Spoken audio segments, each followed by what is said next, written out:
हाँ मेरे प्यारे स्टूडेंट, आपका अपना ब्राइट फ्यूचर वाला। देखिए, आज इस वीडियो में हमें सीखना है कि एटम क्यों होता है न्यूट्रल, उसके पीछे मेन क्या रीजन है। पूरी कहानी जानना है कि क्यों कोई एटम न्यूट्रल क्यों होता है, और जब वो एटम अपना इलेक्ट्रॉन लूज और गेन करता है तो वो क्या बनाता है, और उससे कैसे हम डिवाइड करते हैं। अगर लूज करेगा तो क्या नाम देंगे, लॉस करेगा तो क्या नाम, अगर गेन करेगा तो क्या नाम देंगे। तो आज यही सब हमें सीखना है। तो आज हम बात कर रहे हैं कि कोई भी एटम, कोई परमाणु क्यों न्यूट्रल होता है, इसके पीछे क्या कहानी है, क्या स्टोरी है। आज हम उसको जानेंगे कि एक्चुअली में एटम न्यूट्रल कब तक रहता है, और वो अपना जो है न्यूट्रल यानी अपना उदासीनीकरण, उदासित अवस्था से चार्ज यानी आवेश में कब जाता है, ये तो हमको सीखना है।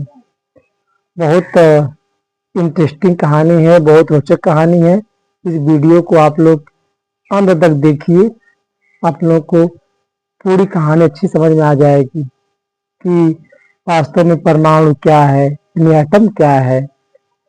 तो एक क्वेश्चन है, चलिए आइए देखा जाए। एटम, एटम के बारे में हम लोग कुछ बातें कर चुके हैं। आज यहाँ क्या सीखना है कि व्हाई एटम इज न्यूट्रल। कोई एटम न्यूट्रल क्यों होता है, तो कहे कि atom is neutral because in which number of protons and electrons are equal. यानी कोई एटम जो है उदासीन, कोई परमाणु उदासीन क्यों होता है, उसमें जो प्रोटॉन्स की संख्या है वह इलेक्ट्रॉन की संख्या की अगर बराबर रहेगा, अगर बराबर है तो वो एटम क्या होगा, होगा न्यूट्रल। मतलब जितना उसमें अच्छे कार्य उतने उसमें बुरे कार्य।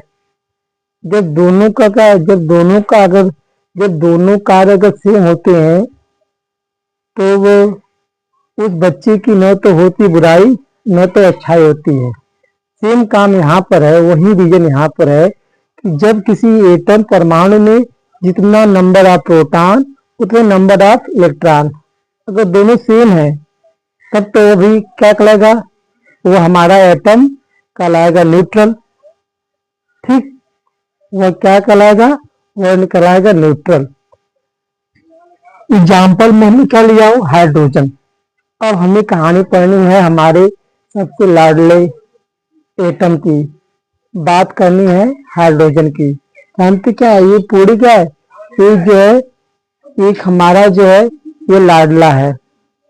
क्यों है, इसके पीछे कहानी देखिए क्या है कि हाइड्रोजन एटम तो क्या है। हाँ, एक बात और जान लीजिए कि जब हम प्रोटॉन की बात करेंगे तो मतलब पॉजिटिव चार्ज, यानी प्रोटॉन जो है वह धन आवेश के बराबर होगा, और इलेक्ट्रॉन क्या है, मतलब बात करेंगे तो निगेटिव की। जब बात आएगी प्रोटॉन तो पॉजिटिव, इलेक्ट्रॉन तो निगेटिव की बात यहाँ किया जाएगा। तो यहाँ पे तो देखिए क्या है, इन हाइड्रोजन, ये हमारा हाइड्रोजन का स्ट्रक्चर है। तो उसके अंदर क्या है, उसके न्यूक्लियस में एक प्रोटॉन है, उसके न्यूक्लियस में एक प्रोटॉन है। और देखिए क्या, उसके ऑर्बिट में जो है, उसके ऑर्बिट में जो चक्कर लगा रहा है वो क्या है, ये हमारा इलेक्ट्रॉन बेटा है। देखिए उसके बैठा है जो न्यूक्लियस में, तो गोदी में बैठा है, उस गोदी में बैठा है एक प्रोटॉन। ठीक, और उसकी जो ऑर्बिट कक्षा में, जो उसके कक्षक में उसके क्या है, उसके जो ऑर्बिट में जो चक्कर लगा रहा है वो मेरा इलेक्ट्रॉन बेटा है। और गोदी में कौन बैठा है, बैठा है प्रोटॉन। तब मतलब यहां से क्या देखे कि इसके पास एक ही प्रोटॉन है और एक ही इलेक्ट्रॉन है। तो प्रोटॉन और इलेक्ट्रॉन क्या है, मतलब पॉजिटिव और नेगेटिव क्या है, दोनों इसके पास बैलेंस है, यानी इक्वल है।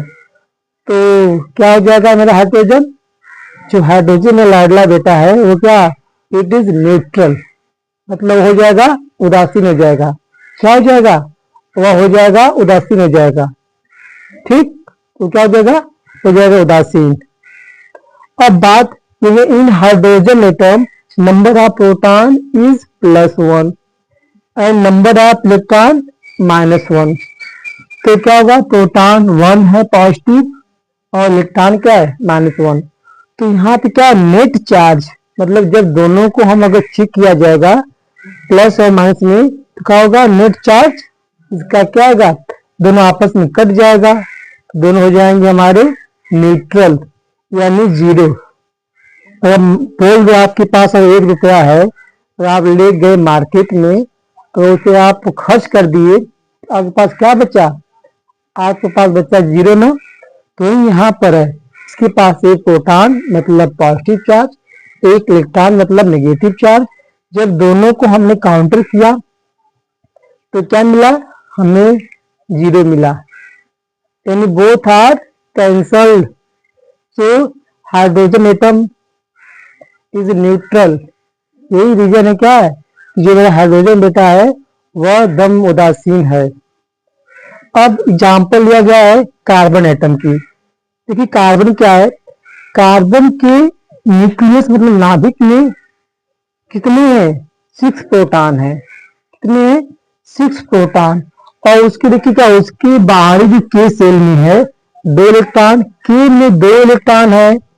ठीक, उसकी के सेल में कितने, 2 इलेक्ट्रॉन। अब इसकी बात क्या, के के बाद जो हमारा यल है, कि यल के पास भी 2 और यम के पास भी 2, तो 2 2 2 कितने हो गए, पूरे 6 हो गए। तो यहाँ बात क्या कर रहा है कि in carbon atom number of proton equal to +6, number of electron equal to -6। तो यहाँ क्या है, प्रोटॉन +6 है, इलेक्ट्रॉन क्या है -6 है। जब हम नेट चार्ज करेंगे तो यहाँ जीरो आ जाएगा। तो मतलब क्या है, यानी हमारा जो है कार्बन के पास प्रोटॉन 6 है और इलेक्ट्रॉन कितने हैं, 6 हैं। तो क्या है, दोनों दोनों जो दोनों का जब निकालेंगे नेट चार्ज तो क्या आएगा, हमारा दोनों का नेट चार्ज हमारा जीरो आ जाएगा। तो अब यानी रीजन मिल गया कि वाई एटम इज न्यूट्रल। यही रीजन है क्या, कि एटम क्या होता है, एटम हमारा होता है न्यूट्रल, यानी उदासीन क्यों हुआ। पूरी स्टोरी यही समझ में है कि उसके पास जितने प्रोटॉन है उतने इलेक्ट्रॉन होते हैं।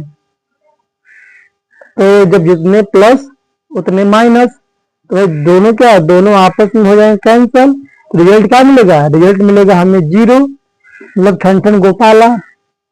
तो क्या मिलेगा हमें मिलेगा जीरो मिल जाएगा। तो हमारा एटम क्या हो जाएगा, इसीलिए एटम होते हैं वह न्यूट्रल होते हैं। यही यही मेन स्टोरी थी इसके पीछे।